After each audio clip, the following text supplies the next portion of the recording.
النبي الكريم ونحن على ذلك من الشاهدين والشاكرين والحمد لله رب العالمين.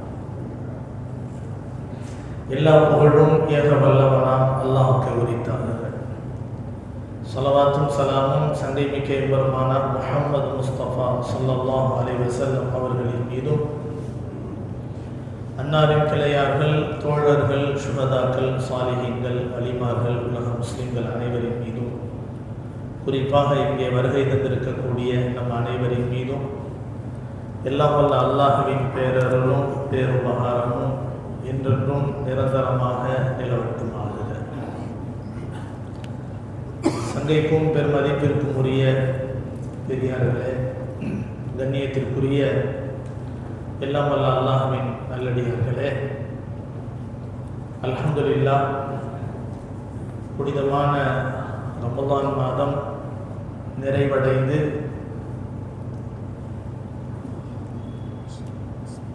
ரமலானுக்கு முன்பாக நடைபெற்றுக் கொண்டிருந்த அந்த திருக்குர்ஆனுடைய விளக்க உரையின் அந்த தொடர் திரும்ப ஆரம்பமாகியிருக்கிறது.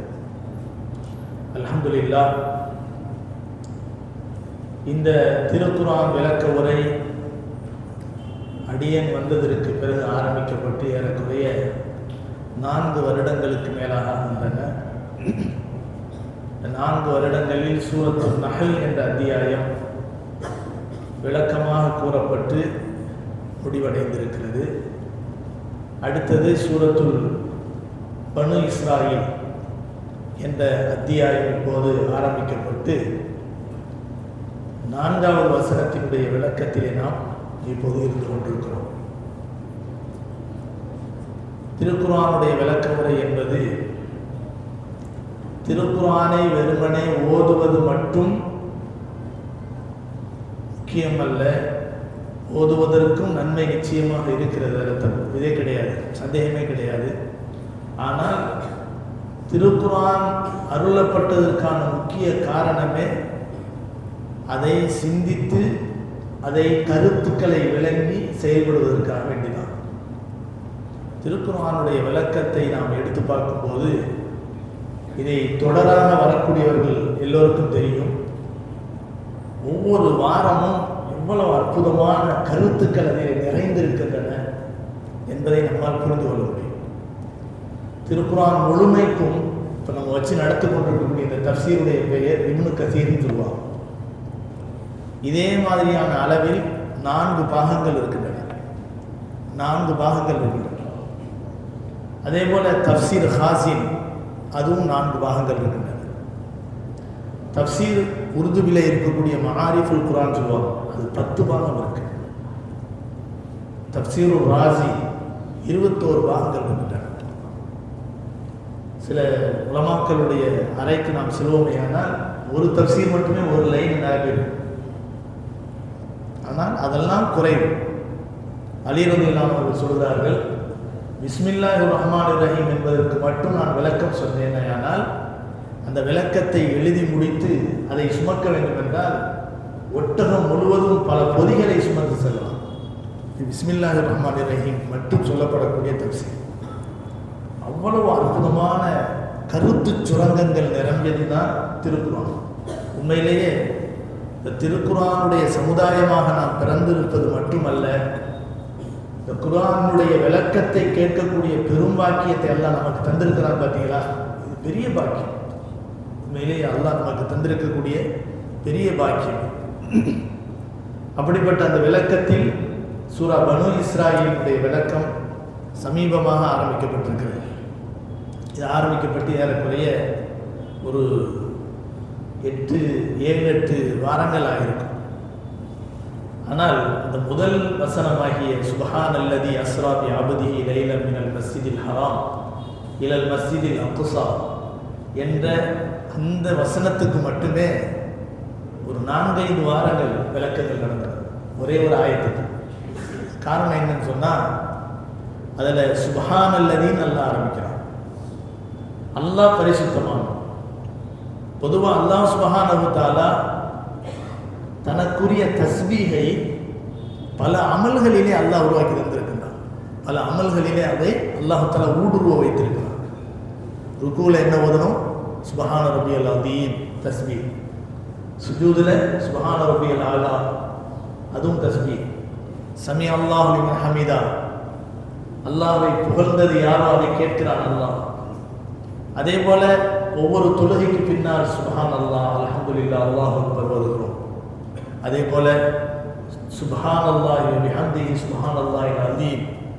இது தராசை நன்மையால் நிரப்பக்கூடிய கண்ணத்தால் அதிகமானது என்று நபி அவர்கள் சொல்கிறார். சுப்ஹான் அல்லாஹி அல்ஹம்துலில்லாஹி வ லா இலாஹ இல்லல்லாஹ் அல்லாஹு அக்பர் எவ்வளவு மகத்தான தஸ்பீஹ் என்று சொன்னால் சொர்க்கத்தின் புதையல் என்று சொல்கிறார். சொர்க்கத்தினுடைய செடி கொடிகளை வளர வைத்தது பசுமையாக்கக்கூடிய ஒரு அற்புதமான தஸ்பீஹ் என்பதை நபி அவர்கள் நமக்கு சொல்லித் தருகிறார். லா இலாஹ இல்லா அன்த சுப்ஹானக இன்னி குன்து மினல் ஸாலிமீன், கவலைகளை போக்கக்கூடிய அருமருந்து என்று சொல்கிறார். அல்லாஹ் குர்ஆனிலே சொல்கிறார். இவ்வாறு தஸ்பீஹளால் நிரம்பி இருக்கக்கூடிய அமல்கள் மிக ஏராளம், மிக அதிகம்.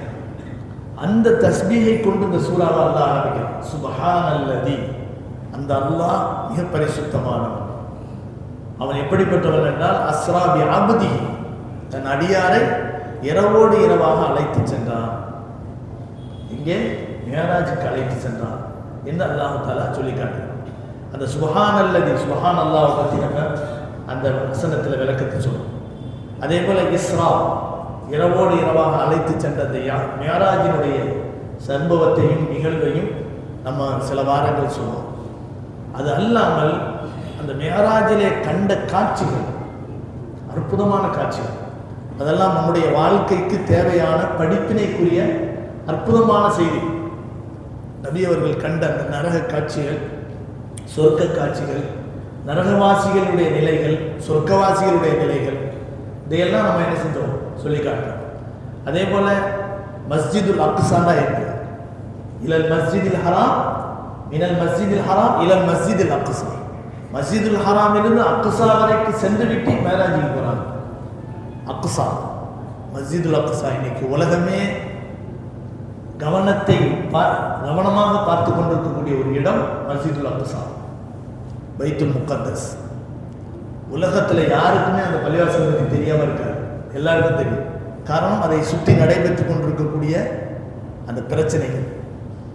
அந்த பைத்துல் முகத்தஸ் என்று சொல்லப்படக்கூடிய அந்த மஸ்ஜிதுல் அக்ஸாவுக்கு கீழே இருக்கக்கூடிய அந்த புதையல்கள், அதை மையமாக கொண்டு யூதர்களுடைய அந்த கவனம் அதிலே சென்று அதை எடுப்பதற்காக வேண்டி திட்டமிடக்கூடிய அந்த திட்டத்தின் ஒரு வழியாக சூழ்ச்சிகள் பல செய்து பலவிதமான குழப்பங்களை உலகத்திலே உருவாக்கி கொண்டிருக்கக்கூடிய நிலைகள். இன்னைக்கு நடந்து கொண்டிருக்கக்கூடிய பிரச்சனைகளை பற்றி பேசக்கூடிய வசனங்கள் தான் இந்த தொடர்ச்சியான வசனம். மஸ்ஜிதுல் அக்ஸாவை பற்றி அல்லாஹ் சொல்லிட்டானா, அதை சொல்லிவிட்டு அல்லாஹ் என்ன சொல்றான்? பாரக்னா ஹவுலஹு, இதெல்லாம் நம்ம ஏற்கனவே சொல்லிட்டோம். அதை சுற்றிலும் நாம் பரக்கத் செய்திருக்கிறோம்னு அல்லாஹ் சொல்றான். அந்த பரக்கத்து என்ன? நபிமார்கள் என்ற உன்னதமான உயர்ந்த ஒரு இனம் அந்த பகுதியிலே தான் அதிகமாக உருவானார்கள். இன்னைக்கும் நபிமார்கள் அதிகமாக அடக்கமாக இருக்கக்கூடிய இடம் அந்த புனிதமான அந்த சிரியா, அந்த ஷாம், அந்த ஜெருசலம், அந்த பகுதியில தான் அதிகமான நபிமார்கள் அடங்கியிருக்கிறார்கள். அபுன் ரஹீம் என்று சொல்லப்படக்கூடிய உலக மக்களுக்கெல்லாம் உங்களை நான் தலைவராக்கி தந்தோம் என்று அல்லாஹ் சொல்லக்கூடிய இப்ராஹிம் அலைஹிஸ்ஸலாமுடைய அடக்கமிடம் இந்த என்னது அந்த ஜெருசலம்ல தான் இருக்கு. பைத்துல் முகத்தஸுக்கு பக்கத்தில் இருக்கக்கூடிய அந்த அல் ஹிப்ரான் என்று சொல்லப்படக்கூடிய அந்த பகுதியிலே தான் இப்ராஹிம் அலைஹிஸ்ஸலாம் அவருடைய மனைவி சாரா அலைஹிஸ்ஸலாம் அடங்கியிருக்காங்க.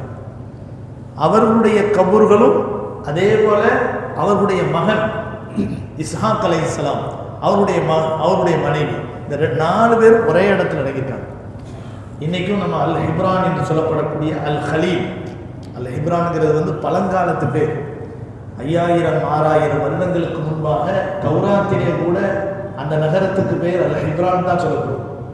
அவ்வளவு பழமையான நகரம். இன்னைக்கு நம்ம போனோமா இருக்கோம், அந்த பள்ளிவாசல் கட்டப்பட்டிருக்கக்கூடிய இடம் இருக்குது ஒரு மேடான பகுதி, அதாவது மஸ்ஜித் சலாஹுத்தீன் அய்யூபின்னு சொல்லப்படும் அந்த பள்ளிவாசல். பிரச்சனையினுடைய முக்கியமான கருவை அங்கே தான் இருக்கும். அந்த பள்ளிவாசலுக்குள்ள போகும்போது தான் அவ்வளவு பிரச்சனை பண்ணுவாங்க யூதர்கள். ஆனால் அந்த பள்ளிவாசலை சுற்றி வாழக்கூடிய மக்கள் பழமையான முஸ்லீம்கள், இன்னைக்கு கோவேறு கழுதையில் தண்ணி எடுத்துகிட்டு வரக்கூடிய பழக்கம் அங்கே இருக்குது. நம்ம போகும்போது அதை பார்த்தோம். கோவேறு கழுதைகள் இதில் பயணம் செய்கிறதெல்லாம் நம்ம வரலாற்றில் கேள்விப்பட்டிருக்கிறோம். இன்றைக்கி யாராவது பயணம் பண்ணுறாங்களா?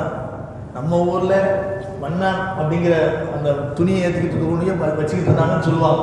இன்றைக்கி அதுவும் என்ன செய்யலை, சில கிராமங்களில் இருக்கலாமே தவிர அதையும் என்ன செய்யலை இப்போ நம்ம பார்க்க முடியலை.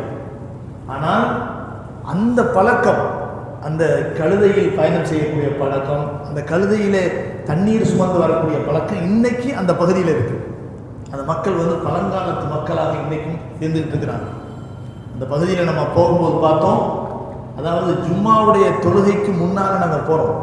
ஆனால் அங்கே நடந்த அந்த சில அதாவது அசௌகரியமான, நம்ம எதிர்பார்க்காத சில மோசமான நிகழ்வுகள் எல்லாம் சொல்லிட்டாங்க.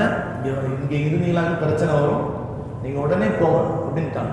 உடனே நம்ம போய் என்ன செஞ்சோம், பெத்லஹம் என்று சொல்லப்படக்கூடிய போகிற வழியில் அந்த ஜீசஸ் அங்கே தான் பிறந்தார் சொல்லுவாங்கல்ல, அதான் பெத்லஹம்னு சொல்லுவாங்க. அதுக்கு போகிற பாதையில் உள்ள ஒரு ஜும்மா மஸ்ஜிதில் நம்ம போய் தொழுவோம். அங்கே இருந்தால் பிரச்சனை வரும். அவ்வளவு மோசமான ஒரு நிலையில் அந்த பள்ளிவாசல் இருக்கிறாங்க. பெரிய பள்ளிவாசல். சலாஹுதீன் அய்யூபி ரஹ்மத்துல்லாஹி அலைஹி அவர்கள் வெற்றி கொண்டு, இந்த நகரத்தை வெற்றி கொண்டு அந்த நேரத்தில் கட்டி வைத்த பள்ளிவாசல். அதுக்கு நடுவில், அந்த பள்ளிவாசலுடைய நடுவில் தான் இப்ராஹிம் அலைஹிஸ்ஸலாம் அடங்கியிருக்கிறாங்க, அவங்களுடைய மனைவி அடங்கியிருக்காங்க, இஸ்ஹாக் அலைஹிஸ்ஸலாம் அடங்கியிருக்காங்க, அவங்களுடைய மனைவி அடங்கியிருக்காங்க. அதுக்கு பக்கத்திலேயே யாக்கூப் அலைஹிஸ்ஸலாம் அடங்கியிருக்காங்க. இந்த கீழ்ப்பகுதியில் ஜக்கரியா அலைஹிஸ்ஸலாம் அந்த பகுதியில் தான் அடங்கியிருக்காங்க. யஹ்யா அலைஹிஸ்ஸலாம் அந்த பகுதியில் தான் அடங்கியிருக்காங்க. யாக்கூப் அலைஹிஸ்ஸலாம் அவர்கள் அடங்கியிருக்கக்கூடிய இடத்தை சில நேரங்களில் பார்க்க முடியுது, சில நேரங்களில் பார்க்க முடியும். நாங்கள் போன சமயத்தில் பார்க்க முடியாது. காரணம் என்ன சொன்னால், அதை அவர்களுடைய ஒரு அதாவது முக்கியமான ஒரு மெயினான ஒரு ரோல் மாடலாக யாரை வச்சுருக்காங்க, யாக்கூப் அலைஹிஸ்ஸலாத்தை வச்சுருக்காங்க. என்னன்னா இஸ்ராயேலுங்கிற பேரே அவங்களுடைய பேர் தான். யாக்கூப் அலைஹிஸ்ஸலாத்தினுடைய இன்னொரு பெயர் இஸ்ராயில். இஸ்ராயில் இல்லை, இஸ்ராயில் உயிரை வாங்குற மார்க்கு பேர் சொல்லுவாங்கல்ல, அது ஐனு ஜா இஸ்ராயில்னு சொல்லுவாங்க. நம்ம இஸ்ராயில் ஆக்கி நம்மளுக்கு ஜே வராதனால நம்ம என்ன செஞ்சிட்டோம், இஸ்ராயில் வந்துட்டாரு அப்படின்னு சொல்லுவோம். இஸ்ராயிலுங்கிறது அவங்க பேர் இல்லை, யாக்கூப் அலைஹிஸ்ஸலாத்தினுடைய பேர் தான் இஸ்ராயில். இப்போ பனு இஸ்ராயில்னு சொன்னால் இஸ்ராயிலுடைய பிள்ளைகள். அதனால யாக்கூப் அலைஹிஸ்ஸலாத்தினுடைய கபர் மேலே அந்த அந்த 6 முனை கொண்ட ஸ்டார்ஸ், அந்த அதான அவங்களுடைய சின்னம். இன்னைக்கு 6 முனை கொண்ட ஸ்டார்ஸ் அதனுடைய அதான சின்னம். அந்த சின்னத்தினுடைய அந்த போர்வையை தான் என்ன செஞ்சுருப்பாங்க, போற்றி வச்சிருப்பாங்க யாக்கூப் அலைஹிஸ்ஸலாத்துடைய கபர் மேலே. இப்ராஹிம் அலைஹிஸ்ஸலாம் கபர் அதெல்லாம் அந்த இஸ்லாம் அந்த அரபி வார்த்தைகள், அந்த ஆயத்துகள் எல்லாம் எழுதப்பட்ட நிலையில் அமைக்கப்பட்டிருக்கு. ஆனால் இந்த கபர் இருக்கு பாருங்க, யாக்கூப் அலைஹிஸ்ஸலாத்துடைய கபர், அது முழுக்க அந்த யகூதிகளுடைய அந்த கொள்கைக்கு தோதுவாக அமைக்கப்பட்டிருக்கு. கண்ணியமானவர்களே, அதே போல் மூசா அலைஹிஸ்ஸலாத்துடைய கபர் அந்த பக்கம் தான் இருக்குது. ஹாரூன் அலைஹிஸ்ஸலாம் அவருடைய கபர் அந்த பக்கம் தான் இருக்குது. அதே போல் சஹாபாக்கள்லேயும் ரொம்ப முக்கியமான சஹாபாக்களுடைய கபர்கள் எல்லாம் அந்த பக்கமாக இருக்குது. முஆத் இப்னு ஜபல் ரலியல்லாஹு அன்ஹு, அதே போல் யார் அபூ உபைதா இப்னு ஜர்ராஹ். அபூ உபைதா யார்? ஸல்லல்லாஹு அலைஹி வஸல்லம் அவர்களால் சொர்க்கத்தை கொண்டு நன்மாராயம் சொல்லப்பட்ட 10 சஹாபாக்களில் ஒருத்தங்க அபூ உபைதா இப்னு ஜர்ராஹ். அவங்கெல்லாம் ஒரு காலத்தில் உமர் ரலியல்லாஹு அன்ஹு ஆட்சி காலத்தில் இந்த கொரோனா வந்த சமயத்தில் கூட அந்த நிகழ்வு அடிக்கடி பேசுவாங்க. கவர்மெண்ட் போடப்பட்டு இந்த சட்டம் இருந்துச்சு பற்றியெல்லாம், அதாவது கோவிட் நடந்த அந்த சமயத்தில் வெளியூரிலிருந்து யாரும் வேற ஊருக்கு போகக்கூடாது, அந்த ஊர்லேருந்து யாரும் இங்கே வரக்கூடாது அப்படின்னு ஒரு கட்டுப்பாடு போடப்பட்டாங்கல்ல. இந்த கட்டுப்பாடுக்கு என்ன ஆதாரம்? இஸ்லாத்திலே வந்திருக்கு. உமர் ரலியல்லாஹு அன்ஹுடைய ஆட்சி காலத்தில் காலரா நோய் ஏற்பட்ட சமயத்தில் அப்துல் ரஹ்மான் இப்னு அவுஃப் ரலியல்லாஹு அன்ஹு அவர்கள் மூலமாக சொல்லப்பட்ட ஹதீஸில் சொல்லப்படக்கூடிய விஷயம் என்னன்னு சொன்னால், காலரா நோய் போன்ற தொற்று நோய்கள் ஏற்படக்கூடிய சமயத்தில் வெளியூரிலிருந்து யாரும் இன்னொரு ஊருக்கு போக வேண்டாம், அங்கிருந்து யாரும் வெளியூருக்கு போக வேண்டாம் என்று நபி ஸல்லல்லாஹு அலைஹி வஸல்லம் சொன்ன அந்த அழகான ஹதீஸை நமக்கு உலக வாழ்க்கையில் ஒரு சிறந்த எடுத்துக்காட்டாக நமக்கு சொல்லப்படுகிறது. கண்ணியமானவர்களே, இப்போ இந்த மாதிரியான விஷயங்கள் எல்லாம் அந்த நடந்த காலகட்டத்தில் ஷஹீதானவங்க தான் அபூ உபைதா இப்னு ஜர்ராஹ் ரலியல்லாஹு அன்ஹு. இப்போ அவங்களும் அங்கே தான் அடங்கியிருக்கிறாங்க, பைத்துல் முகத்தஸ் பக்கத்திலே அடங்கியிருக்கிறாங்க. இன்னும் நிறைய சஹாபாக்கள் அடங்கியிருக்கக்கூடிய ஒரு புனிதமான இடம், பெரும் வழிமார்கள் வாழ்ந்த ஒரு இடம், புனிதமான இடங்கள் அந்த பைத்துல் முகத்தஸை சுற்றிலும் இருக்கக்கூடிய அந்த பகுதிகள். ஆக பாரக்னா அவுலஹு லினுரியஹு மின் ஆயாத்தினா, அல்லாஹ்வுடைய அத்தாட்சிகளை நம்ம காட்டுவதற்காக வேண்டி நபியை நம்ம அழைத்து போனோம்னு அல்லாஹ் சொல்றோம். எங்கே? அல்லாஹ் தஆலா வானலோகத்துக்கு 7 வானங்களை தாண்டி சித்ரத்துல் முன்தஹாவை தாண்டி அல்லாஹ்வுடைய அரிசுக்கு பக்கத்தில் போய் நபி அவர்கள் பேசிட்டு வந்தாங்களே, அந்த போகக்கூடிய அந்த சமயத்தில் ஏற்பட்ட அந்த காட்சிகள் இருக்குது. அது நூதனமான ஒரு அற்புதமான மனித சிந்தனைக்கு அப்பாற்பட்ட பலவிதமான காட்சிகளை நபி ஸல்லல்லாஹு அலைஹி வஸல்லம் பார்த்தார்கள் என்ற விஷயத்தை ஒரு 7-8 வாரம் நம்ம அதை தொடர்ந்து பேசணும். அது வந்தவங்களுக்குலாம் தெரியும், நிறைய பேருக்கு அது எப்படி நம்ம பேசணும், என்னென்ன விஷயங்கள் பேசப்பட்டதுங்கிற விஷயம்லாம் நமக்கு தெரியும். அப்போ இது ஒரு ஆயத்துக்கு மட்டுமே ஏறக்குறைய 5-6 வாரங்கள் நம்ம என்ன செஞ்சோம், அது விளக்கம் சொல்லியிருக்கிறோம். அதுக்கடுத்து அல்லாஹ் சுப்ஹானஹு வ தஆலா என்ன சொல்லி காட்டினா, ஆத்தைனா மூசல் கிதாப வஜஅல்னாஹு ஹுதல், எல்லாமே அது சம்பந்தமாக வருது பாருங்க. பைத்துல் முகத்தஸ், அந்த மஸ்ஜிதுல் அக்ஸாவை பற்றி பேசுகிறோம் பார்த்தீங்களா. மஸ்ஜிதுல் அக்ஸாவை சுற்றிலும் இன்னைக்கு அநியாயம் பண்ணி இருக்க முடியாது, எல்லாம் யூதர்களால் தான் பிரச்சனை வருது. இப்போ அவர்கள் தான் பெருவாரி அந்த பகுதியில் வாழ்ந்தாங்க. அதே போல் அதுக்கு பின்னால் ஒரு கால சூழ்நிலை காரணத்தில் வெளியாக்கப்பட்டாங்க. திரும்ப உமர் ரலியல்லாஹு அன்ஹு அவர்களுடைய காலத்தில் அது குடியமர்த்தப்பட்டார்கள், இறக்கப்பட்டு அவர்கள் மீது இறக்கப்பட்டு என்ன செஞ்சாங்க, குடியமர்த்தப்பட்டார்கள். இப்போ அந்த மக்கள் யாரு, மூசா அலைஹிஸ்ஸலாத்தினுடைய வழித்தோன்றலிருந்து வந்தவர்கள், யாக்கூப் அலைஹிஸ்ஸலாத்தினுடைய வழித்தோன்றலிருந்து வந்தவர்கள். அவர்களை பற்றி அல்லாஹ் பேசும்போது அல்லாஹ் என்ன சொல்றான், ஆத்தைனா மூசல் கிதாப வஜஅல்னாஹு ஹுதல் லிபனி இஸ்ராயீல அல்லா தத்தகிது மின் தூனி வக்கீலா. மூசாவுக்கு நாம் வேதத்தை தந்தோம், தௌராத் வேதத்தை தந்தோம். யூதர்கள் அடிப்படையாக ஏற்றுக்கொண்டிருக்கக்கூடிய வேதம் எது, தௌராத் வேதம். அது பழைய ஏற்பாடு என்று கிறிஸ்தவர்கள் சொல்வாங்க. தௌராத் வேதம், அந்த தௌராத் வேதத்தில் தான் அவர்கள் என்ன செய்கிறார்கள், பின்பற்றுகிறார்கள் என்று சொல்கிறார்கள்.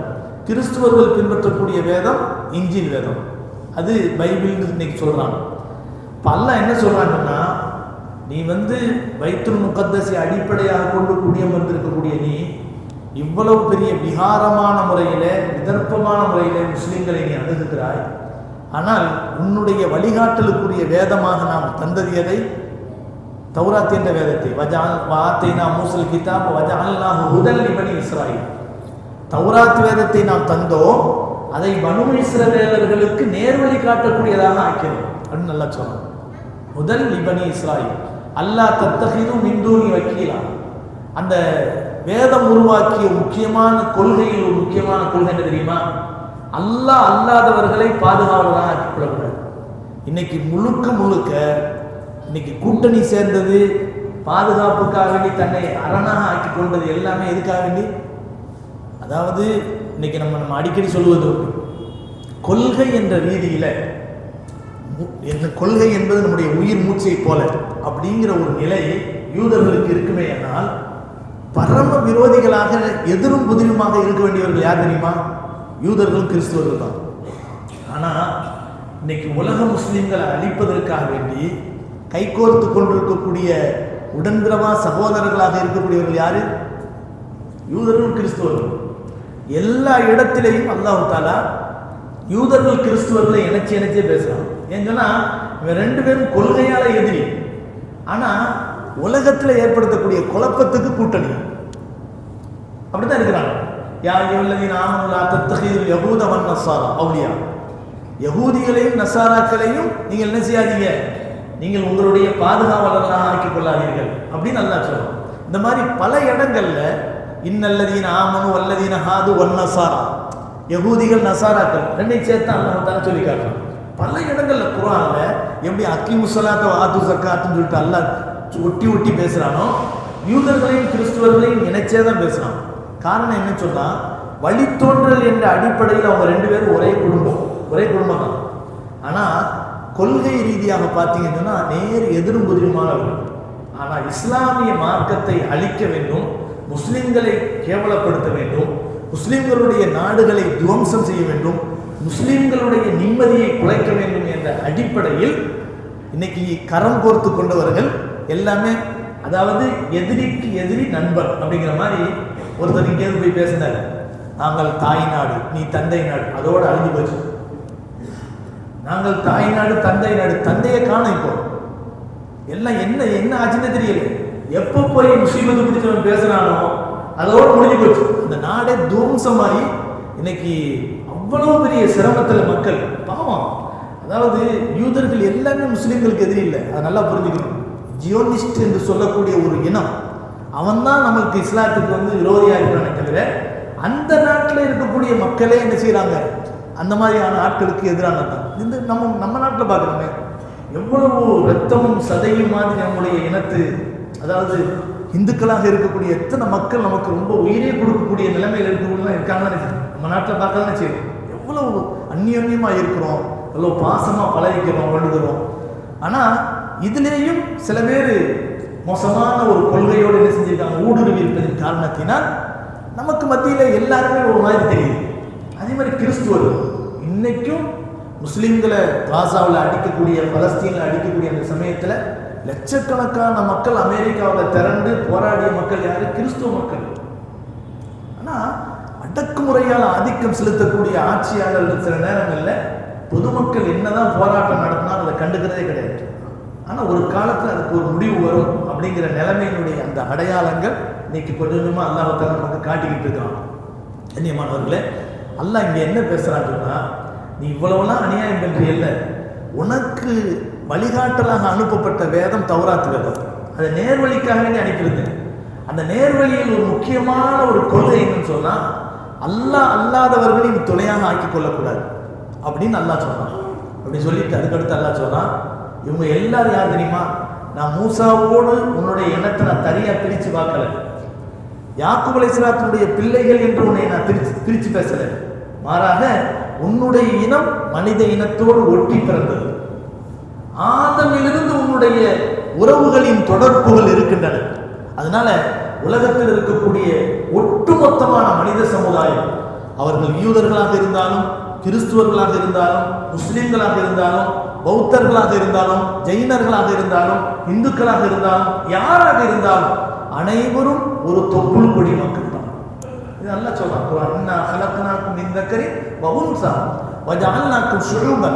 இதை அடையாளப்படுத்தக்கூடிய வகையில, அதை யூதர்களுக்கு நினைவுபடுத்தக்கூடிய வகையில அல்லாஹ் இங்கே பேசுறான். நீ யூதன் சொல்லிட்டு தனியா ஒரு இனத்தை உருவாக்கிக்கிட்டு உனக்கான ஒரு சுயநலத்தோடு நீ செயல்பட்டு கொண்டிருக்கிறாய். நீ யார் தெரியுமா? உன்னுடைய தொடர்பு என்ன தெரியுமா? உன்னுடைய உறவின் தொடர்ச்சிகள் என்ன தெரியுமா? அதுக்கு அடுத்த ஆயத்துல 3வது வசனத்தில் அல்லாஹ் பேசுகிறான், இன்னஹு கான அபுதன் ஷகூரா.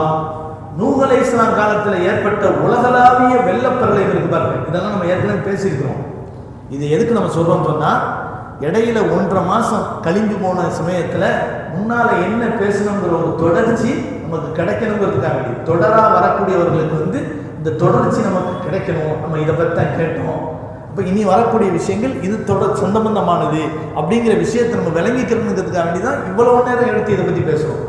அதுக்கு அடுத்த வசனம் 3வது வசனத்தில் ஆயத்தில் அல்லாஹ் என்ன பேசுகிறான்னு சொன்னால், நீ ஒரு குறுகிய வட்டத்தில் இருக்கக்கூடிய ஒரு யூத இனம் என்ற ஒரு ஒரு குறுகிய இனம் அல்ல. நீ உன்னுடைய இனத்தின், உன்னுடைய உறவின் தொடர்ச்சி ஆதம் அலைஹிஸ்ஸலாத்திலிருந்து வருகிறது. ஆதம் அலைஹிஸ்ஸலாம் அவர்களிலிருந்து மனித சமுதாயத்தினுடைய பெருக்கம் அதிகமாகி கொண்டே இருக்கக்கூடிய சமயத்தில் இணை வைத்தல் என்பது ஊடுருவிய அந்த காலகட்டத்தில் அல்லாஹ் வேதனையின் முதல் கட்டமாக உலகளாவிய அடிப்படையில் ஒரு வெள்ளப்பெருளையத்தை உருவாக்கினார். வெள்ளப்பெருளையங்கிறது நம்ம நினைக்கிறோம் உலக மக்கள் யார் இணை வைத்தார்கள் அழிக்கப்படுவதற்கு இல்லை. இன்னைக்கு கண்டம் கண்டமாக பிரிக்கப்பட்டிருக்கு பற்றியலா, எல்லாமே ஒரு பெரிய ஒரு அத மாற்றங்களுக்கு காரணமே அந்த உலகளாவிய அடிப்படையில் ஏற்பட்ட அந்த வெள்ளப்பெருளை. பெரிய பெரிய கண்டங்களாக பிரிஞ்சிருக்கு பாருங்க. அதெல்லாம் அந்த உலகளாவிய அடிப்படையில் ஏற்பட்ட அந்த வெள்ளப்பிரளயத்தில் ஏற்பட்ட அந்த தனித்தனி பிரிவுகள் தான் கண்டங்களாக பிரிஞ்சிருக்கு. எத்தனையோ பூமியினுடைய ஒரு பகுதி இன்னொரு பகுதியை மாறி இருக்கு அந்த அந்த வெள்ளப்பிரளயத்தின் சமயத்தில். அது எப்படி நம்மளால சிந்திக்க முடியாது, இன்னைக்கும் கூட நம்ம பார்க்கிறோம். ஆஸ்திரேலியாவில் இருக்கக்கூடிய சில அந்த அதாவது பூர்வீக குடிகள் சொல்ல பத்தியா, பூர்வீக குடிமக்கள், அந்த குடிமக்களுடைய முகத்தை பார்த்தீங்கன்னாக்கு கன்னியாகுமரியில் இருக்கக்கூடிய மக்களுடைய முகத்தை பார்த்து அந்த பூமியினுடைய சில பகுதிகள் அல்லாஹ்வுத்தாலா வேறு பக்கம் புரட்டி வச்சான் அல்லாஹ்வுத்தாலா.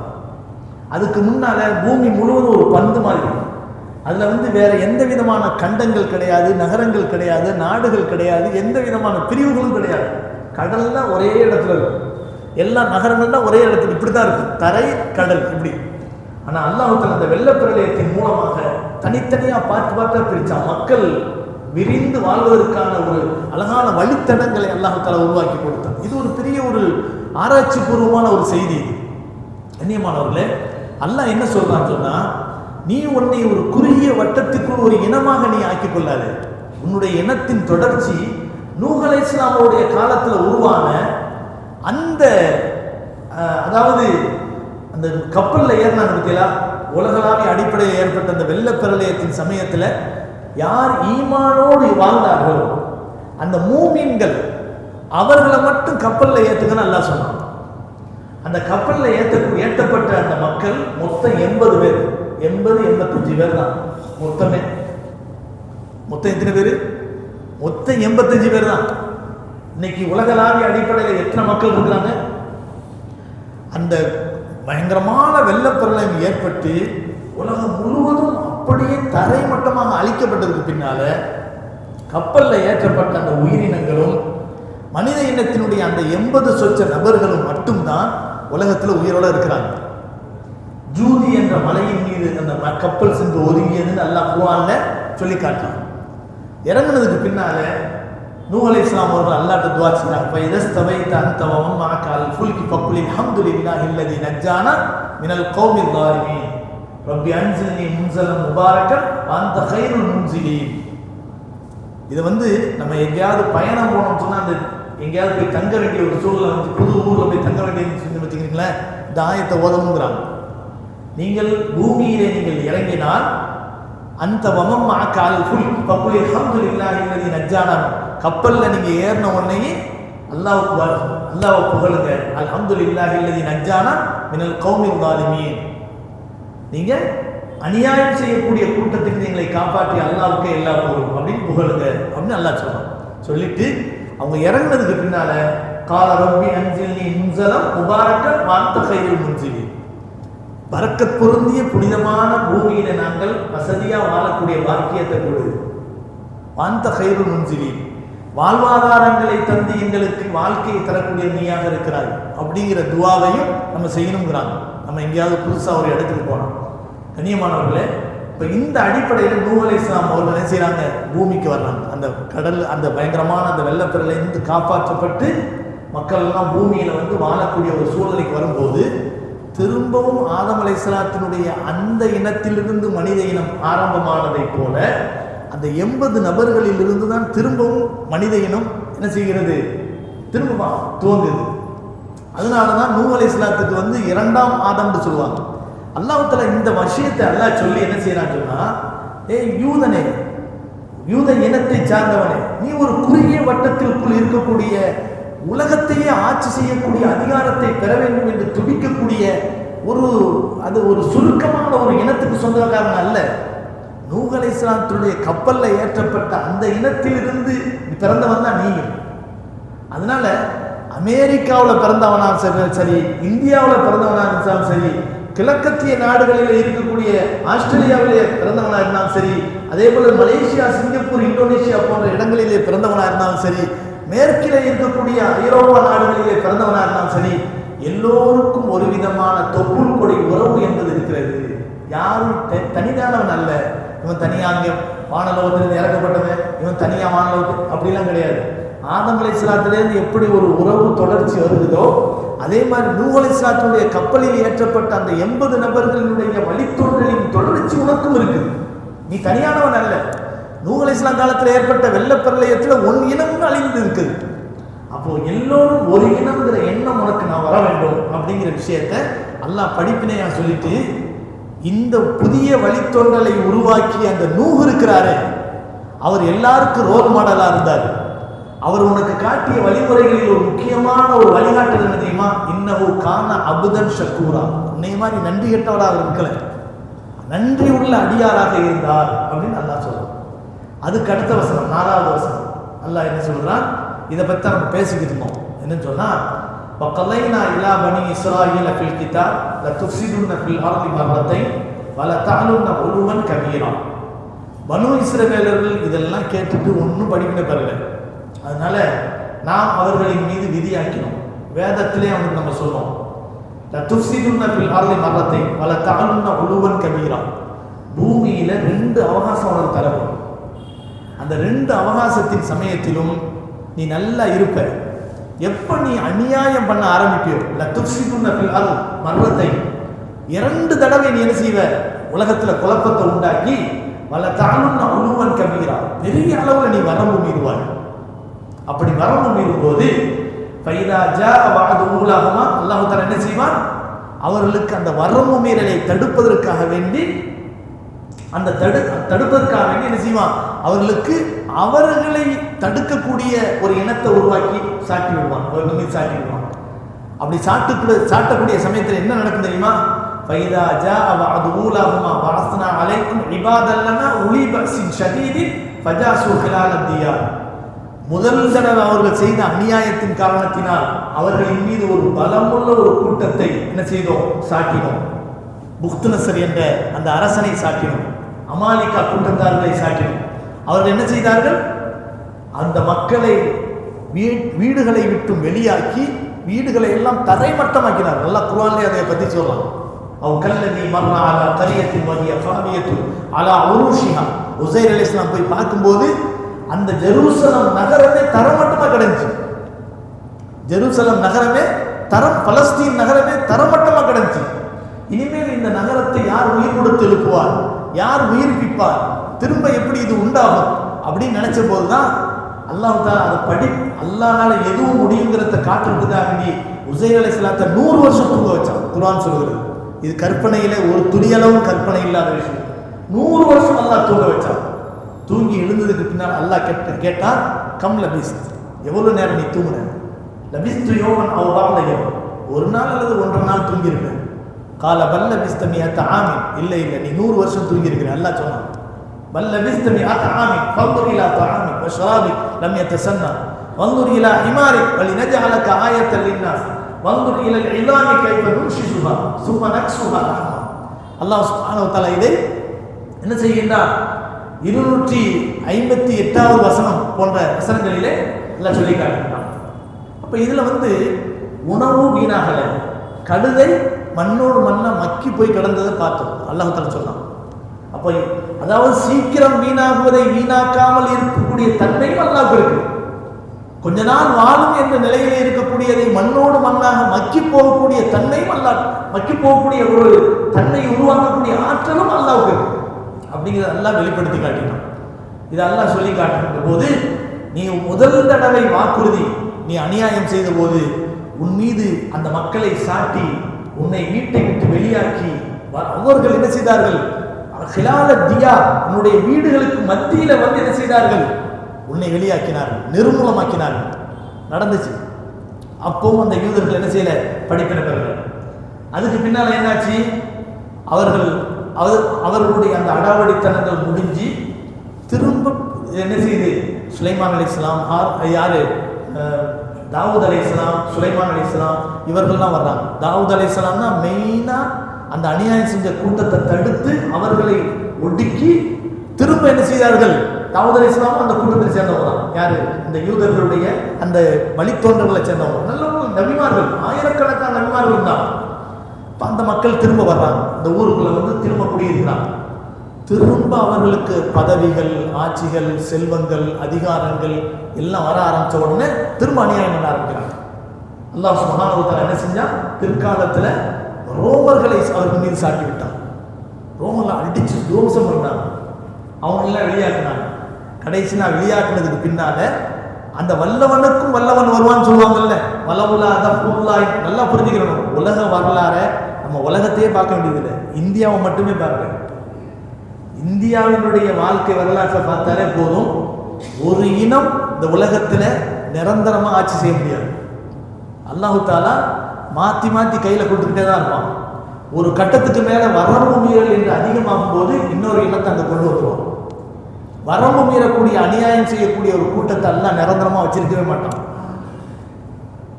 நம்முடைய இஸ்லாமிய மன்னர்கள் ஆட்சி செய்தார்கள், 800 வருஷம் ஆட்சி செஞ்சாங்க. 800 வருஷம் ஆட்சி செஞ்ச அந்த முகலாய மன்னர்கள்ல ஒருத்தர் கூட ஹஜ்ஜி செய்யலையா?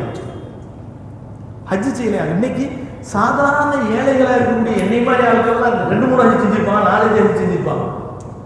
நமக்கு கிடைச்ச அந்த பாக்கியம் ஒரு பெரிய ஒரு சாம்ராஜ்யத்தை கையில் வச்சிருக்கக்கூடிய ஒரு மிகப்பெரிய மன்னர்களுக்கு கிடைக்கல. காரணம் என்ன தெரியுமா?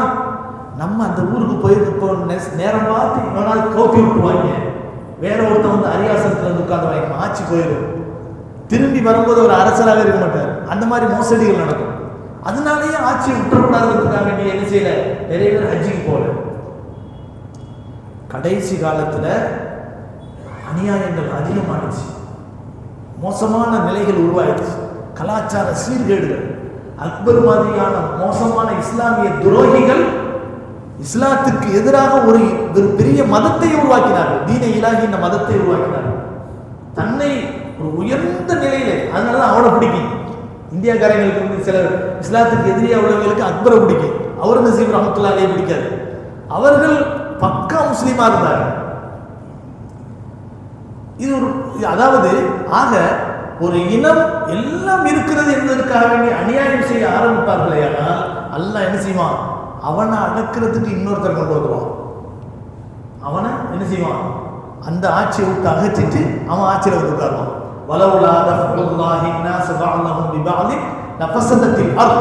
அல்லாஹ் சொல்றான், சில மக்களை கொண்டு அல்லாஹ் அடக்கவில்லை என்று சொன்னால் பூமி முழுவதுமே குழப்பம் உண்டாயிரும். அல்லாஹ் சொல்றான். அப்படி நடக்கிறதா இன்னைக்கு. ஈரான் வேண்டியவனா வேண்டாதவனா, நம்ம கொள்கையில் உள்ளவனா இல்லையா, அதை பற்றின பிரச்சனை இல்லை. அவன் எதுக்கு போர் செய்யறான், அவனுடைய கொள்கை என்ன, அவனுடைய நோக்கம் என்ன, அதை நம்ம கவனிக்க வேண்டியதில்லை. ஆனால் அடி வாங்க வேண்டிய அடி வாங்கலாம். அதை கவனிக்கும் போது இது நம்ம சந்தோஷப்படுற விஷயம் இல்லை. அல்லாஹ் சுப்ஹானஹு வ தஆலா அவன் செஞ்ச அநியாயத்திற்கு முற்பகல் செய்ய பிற்பகல் விளையும் அப்படிங்கிற ஒரு நிலை அல்லாஹ் உருவாக்குறான். இன்னைக்கு உலகமே அதாவது வருங்காலத்தினுடைய அந்த கேள்விக்குறையோடு சிந்தனையோடு என்ன செய்யறாங்க, காத்துக்கிட்டு இருக்காங்க. என்ன நடக்க போதோ தெரியலையே, 3வது உலக போர் வந்துருமோ, நம்ம என்னென்னமோ ஒரு இடம்லாம் வாங்கி பெரிய பங்களா காட்டணும், அதையும் செய்யணும் இது செய்யணும் கனவுல உட்கார்ந்துட்டு இருக்கிறோம். எல்லாத்துலேயும் மண்ணலி போட்டுவாங்களோ நம்ம தெரியலையே அப்படின்னு சொல்லிட்டு எல்லாமே யோசனையில் உட்காந்துருக்காங்க. இப்போ நம்மள மாதிரி சாதா சீதாவான ஆட்களுக்கு நாளைக்கு மூத்து வந்தாலும் பிரச்சனையில் போய் சேர்ந்துவோம் அப்படின்னு என்ன வந்துடும். ஆனால் ஒரு கற்பனை உலகத்தில் வாழ்ந்துருக்காங்க பாருங்க, அவனுக்கெல்லாம் இது ஒரு சிம்ம சொப்பனம். நம்மளுக்கு பிரச்சனை இல்லை, நம்மளுக்கே கொஞ்சம் ஆசை இருக்கும், ஆனால் அது வேற விஷயம். ஆனால் நம்மள மாதிரி ஆட்களுக்கு ஒரு பெரிய பெரிய பாதிப்பு இருக்காது. ஏன்னா நம்ம வாழ்க்கையில் ஏற்கனவே சில பிரச்சனைகளோடு இருக்கும். சரி மூத்து வந்தாங்க வந்து போய் சேருவோம், நிம்மதியாக போய் சேர்ந்துடலாம் அப்படின்ட்டு இருக்கும். நன்மை தான் குறையும் நம்மள்கிட்ட, அல்லாஹ்வுடைய ரஹ்மத்தை வச்சு போயிடலாம். ஆனால் கற்பனை உலகத்தில் இருக்காங்க பாருங்க, பெரிய பெரிய லெவலில் இருக்காங்க பாருங்க. அந்த மாதிரி ஆட்களுக்கெல்லாம் இது ஒரு மிகப்பெரிய ஒரு ஆஹா என்ன நடக்குமோ தெரியலையே, என்ன ஆக போதோ தெரியலையே, திடீர்னாப்புல குண்டை போட்டுருவாங்கன்னு தெரியலையே, நாளைக்கே மூத்தா போயிடும் பயம், ஒரு பயத்தோடவே வாழக்கூடிய ஒரு சூழல் இன்னைக்கு உலகம். ஆனால் என்னை கிட்ட நெருங்க முடியாது, யாரும் என்னை அசைக்க முடியாது அப்படின்னு சொல்லிக்கிட்டு இருந்தவன் இன்னைக்கு எங்க இருக்கானே தெரியல, பயந்து நடுங்கிறான். மக்கள் எப்படி அவங்களுடைய குண்டின் மூலமாக தெருக்களிலே வீதிகளிலே இறங்கி ஓலமிட்டார்களோ, அந்த முஸ்லிமான அந்த மக்களினுடைய அந்த ஓலக்குரல் அந்த ஓலங்களை உருவாக்கியவர்களுடைய பகுதிகளில் கேட்குது. முற்பகல் செய்ய பிற்பகல் விளையும். ஏன் தெரியுமா அதை பேசுறோம்? சம்மந்தமெல்லாம் பேசல. அந்த யூதர்கள் வரம்பு மீறினால் உனக்கு சரியான படிப்பினை அல்லாஹ் தருவேன் சொன்னால, அந்த படிப்பினை அல்லாஹ் தஆலா முஹ்தனஸர் அந்த அரசரின் மூலம் அமாலிக்க கூட்டத்தின் மூலமா கொடுத்தான். உடனே அல்லாஹ் என்ன செஞ்சான்? தாவூத் அலைஹிஸ்ஸலாம், ஜாலூத் மன்னர் தாவூத் அலைஹிஸ்ஸலாம் போன்றவர்களை இறக்கி அவர்களை அடக்கி யூதர்களுக்கு திரும்ப வழி என்ன செஞ்சான்? வாழ்க்கை கொடுத்தான். சரிப்பா, நீ இவ்வளவு நாள் தப்பு பண்ணிட்ட, நீ இப்ப திருந்திக்கிறேன்னு சொல்லிட்டு தான் திரும்ப வாழ்க்கை கொடுக்குறேன். தாவூதை கொண்டு வந்துட்டு தாவூத் என்ன செஞ்சாங்க? வந்தாங்க, ஜாலூத் மன்னரை கொலை செய்தார்கள். தாலூத் மன்னர் அவரோட சேர்ந்து என்ன செஞ்சாங்க? ஆட்சி செஞ்சாங்க. சுலைமான் அலைஹிஸ்ஸலாம் வந்தாங்க, உலக ஆட்சி செஞ்சாங்க. கடைசியில் ஒரு பெரிய லெவலில் பதவிகளும் ஆட்சி அதிகாரங்களும் சொத்து சுகங்களும் வந்ததுக்கு பின்னால திரும்ப வரமீற ஆரம்பிச்சாங்க. திரும்ப ரோமர்களை சாட்டி அல்லாஹ் அடிச்சு குடிச்சான். அப்பதான் உமர் ரலியல்லாஹு அன்ஹு வந்தாங்க. அந்த ரோமர்களை அடக்கி உமர் ரலியல்லாஹு அன்ஹு ஆட்சி காலத்தில் ஆட்சி பிடிக்கிறாங்க. உமர் ரலியல்லாஹு அன்ஹு என்ன செய்யறாங்க? ஆட்சி பிடிக்கிறாங்க. ஆட்சி பிடிச்சதுக்கு பின்னால உமர் ரலியல்லாஹு அன்ஹுடைய கையில அந்த கிறிஸ்துவ ஃபாதர்களே பைத்துல் முகத்தஸினுடைய சாவியை கொடுக்குறாங்க. இதெல்லாம் நம்ம ஏற்கனவே சொல்லியிருக்கிறோம். கொடுத்ததுக்கு பின்னால உமர் ரலியல்லாஹு அன்ஹு அவர்கள் இறக்கப்பட்டு செஞ்ச காரியம் என்ன தெரியுமா?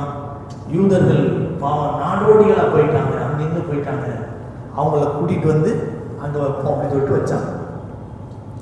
திரும்ப அவர்களுடைய அந்த தன்மை அதுக்கு பின்னால் கொஞ்சம் கொஞ்சமாக வெளியாக்கப்பட்டு, ஆனால் நாடு முழுவதும் பரவியிருந்த அந்த மக்களை என்ன செஞ்சாங்க, இடையில ஏற்பட்ட பலவிதமான ஆட்சி மாற்றங்கள் அதுக்கெல்லாம் பின்னால திரும்ப கொண்டு வந்து செல்ல பிள்ளை என்று சொல்லக்கூடிய ஒரு வளர்ப்பு அவன் என்ன செஞ்சான், கொண்டு வந்து அவனை கொண்டு வந்து முசீபத்தை கொண்டு வந்து கிருமியை கொண்டு வந்து நடுவில் வைக்கிற மாதிரி கொண்டு வந்து வச்சாங்க. 1940, 47 மாதிரியான இந்த வருஷங்களில் கொண்டு வந்து வச்சது.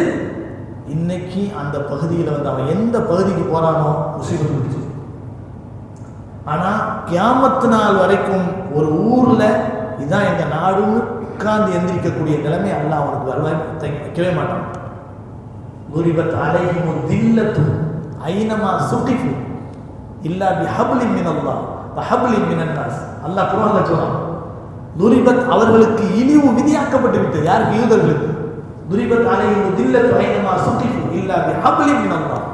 ஏதோ ஒரு சமாதான ஒப்பந்தத்தில் அந்த உறுதி பிரமாணத்தின் அடிப்படையில் தான் உட்கார்ந்துருக்க முடியுமே தவிர ஃப்ரீயாக உட்கார்ந்துருக்க முடியாது. வைத்து அந்த இன்னைக்கு இஸ்ரேலில் உட்கார்ந்துருக்காங்களே, அவனோட செஞ்சு கொண்ட ஒரு உறுதி பிரமாணம் தானே. அவன் சொந்த நாடுங்கிற ஃப்ரீயாக இருக்க முடியுதான்? அவன் ஆக்கிக்கிட்டான்.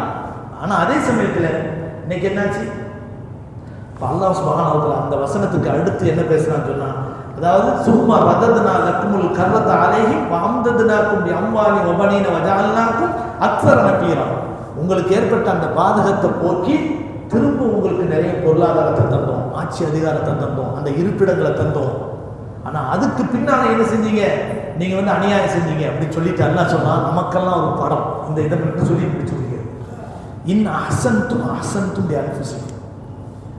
அவனுக்கு சொல்லக்கூடிய விஷயம் மட்டும் இல்லை, அவனுடைய வரலாற்றை சொல்லி உங்களுக்கு ஒரு பாடத்தை நான் சொல்றேன் அப்படின்னு அல்லாஹ் சொல்றான். இன் அஹ்சன்தும் அஹ்சன்தும் பி அன்ஃபுசிக்கும். நீங்க நல்லது செஞ்சா அது உங்களுக்கு நல்லது. ஏதோ அல்லாஹ்வுக்கு நல்லது செய்வீங்கன்னா கிடையாது. இன் அஹ்சன்தும், நீங்க நல்ல காரியங்களை செஞ்சா, நல்லது செஞ்சா, அஹ்சன்தும் லி அன்ஃபுசிக்கும், உங்களுக்கு நீங்க நல்லது செய்வீங்க. வயின் அஸஅதும் ஃபலா, கெட்டது செஞ்சா உங்களுக்கு தான். நீங்க என்ன கெட்டது செய்றீங்களோ அது உங்களுக்கு. வினை விதைத்தவன் என்ன விதைக்கிறானோ அதான் கிடைக்கும். ஆனா அதனால நீ நல்லது செஞ்சா அந்த நல்லது உனக்கு கிடைக்கும், கெட்டது செஞ்சாலும் அந்த கெட்டது உனக்கு தான் கிடைக்கும் என்று அல்லாஹ் தஆலா சொல்லிவிட்டு, வைன் அஸஅதும் ஃபலா ஃபைதா ஜாவாதுல் ஆகிரத்தில் யஸூ வஜூஹக்கும் வலியதுகுலுல் மஸ்ஜித கமா தகலு அவ்வல மர்ரத்தின் வலியுத்தக்பிரு மா அலவு தக்பீரா. இன்னொரு தடவை நீ அநியாயம் பண்ண அப்படின்னு சொன்னா அந்த அநியாயத்தினுடைய விளைவாக உன்னை அடக்கக்கூடிய உன் முகங்களை எல்லாம் மாற்றக்கூடிய ஒரு கூட்டம் உனக்குள்ள வந்து நுழைஞ்சிடும். அவர்கள் என்ன செய்வார்கள் சொன்னா, ஆரம்பத்தில் எப்படி உன்னை அழிச்சாங்களோ அந்த மாதிரி அழிப்பாங்க. அதிகாரத்தை கொண்டு உன் மீது அடக்குமுறைகளை செய்வார்கள் அப்படின்னு அல்லாஹ் தஆலா சொன்னான். அது அந்த ரோமர்களுடைய காலத்துல நடந்தது. ரோமர்களுடைய காலத்தில் நடந்தது. இது அல்லாஹ் தஆலா பேசுறான். அதுக்கு அடுத்து அல்லாஹ் சொல்றான், இதுதான் நம்ம பேச வேண்டிய அடுத்த விஷயம். அஸா ரப்புக்கும் ஐ யர்ஹமுக்கும். இன்னும் முடிஞ்சு போறாரு. அஸா ரப்புக்கும் ஐ யர்ஹமுக்கும், அல்லாஹ் உனக்கு ரஹமத் செய்யக்கூடும். இன் உத்தும் உத்னா, அஸா ரப்புக்கும் ஐ யர்ஹமுக்கும் வ இன் உத்தும் உத்னா, நீ நல்லா நடந்தா உன் மேல அல்லாஹ் தஆலா ரஹமத் செய்யக்கூடும், உன் மீது இறக்கப்படக்கூடும். இந்த நிலைமை இப்படியே இருக்காது. ஆனா நீ திரும்ப மீண்டான்னு வச்சுக்க, அல்லாஹ்வும் தண்டனையால் மீண்டு விடுவான். இன் உத்தும் உத்னா வஜஅல்னா ஜஹன்னம லில் காஃபிரீன ஹஸீரா. காஃபிர்களுக்கு நரகத்தை சிறைச்சாலையாக நாம் ஆக்கியிருக்கிறோம் அப்படின்னு அல்லாஹ் சுப்ஹானஹு வ தஆலா சொல்லி காட்டுறோம். ஆக யூதர்களுடைய ஒரு வழி, ஒரு வாழ்க்கையை மையமாக கொண்டு உலக மக்கள் அனைவருக்கும் ஒரு அழகான பாடத்தை சொல்லக்கூடிய வசனங்கள் தான் இந்த வசனங்கள் என்பதை விளங்க வேண்டும். அல்லாஹ்வுக்கு நல்லது செய்தால், நல்ல மனிதர்களாக உலகத்திலே வாழ்ந்தால் அல்லாஹ் நிச்சயமாக நமக்கும் ரஹமத் செய்வான். இதை யூதர்களுக்கு கொடுக்கக்கூடிய வாக்குறுதியின் மூலம் அல்லாஹ் நமக்கும் தருகிறான். ஆனால் அநியாயத்தின் பக்கம் நாம் மீண்டால் அல்லாஹ்வும் அதற்கு தண்டனை கொடுப்பதற்கு அல்லாஹ் மீண்டு விடுவான். எனவே அல்லாஹ்வை மறுக்கக்கூடியவர்கள் மட்டும்தான் இப்படிப்பட்ட அநியாயத்தில் ஈடுபடுவார்கள். யார் அல்லாஹ்வை மறுக்கிறார்களோ அவர்களுக்கு நரகம் சிறைச்சாலையாகும் என்று அல்லாஹ் தஆலா சொல்லி முடிக்கின்றான். ஆக இந்த வசனங்கள் அனைத்துக்கும் ஏற்கனவே நம்ம விளக்கம் சொல்லி முடிச்சிருக்கிறோம். இப்போதும் அதை குறிப்பாக சில விஷயங்களை சொல்லி முடிச்சிருக்கிறோம். இன்ஷா அல்லாஹ் வரக்கூடிய வாரத்திலிருந்து அதற்கு அடுத்த வசனங்களுடைய விளக்கங்கள் சொல்லப்படும். அல்லாஹ் சுப்ஹானஹு வ தஆலா திருக்குர்ஆனை நன்கு ஓதத் தெரிந்து நன்றாக அதனுடைய கருத்துக்களை விளங்கி செயல்படக்கூடிய பாக்கியத்தை அல்லாஹ் நம் அனைவருக்கும் தந்தார் புரிவானாக. வஆகிரு தஅவானா அல்ஹம்துலில்லாஹி ரப்பில் ஆலமீன்.